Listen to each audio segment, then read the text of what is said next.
విజయప్రసాద్ రెడ్డి గారు కూడా ఆలోచించుకోవాలి. చాలామంది బోధకులు ఉన్నారు, చాలామంది బోధకులు వస్తున్నారు, నానా రకాల పరిచర్యలు చేస్తూ ఉన్నారు. కానీ పరిచర్య దేవునిది. ఎవరి పరిస్థితులు ఎవరి పరిస్థితులకు అనుకూలంగా వారు వాళ్ళ పరిచర్య విధానాలను ముందుకు తీసుకెళ్తూ ఉన్నారు.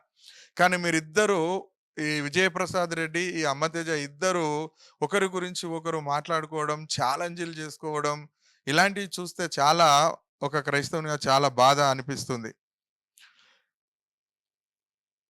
ఈయన అమ్మతేజ గారు నాకు కృపావరాలున్నాయి, నాకు దేవుడు చెప్పాడు, నాకు దేవుడు ఇలాగ చెప్పాడు, నీతో ఒక మాట నాకు చెప్పమన్నాడని చెప్పి మాట్లాడుతున్నటువంటి సందర్భం.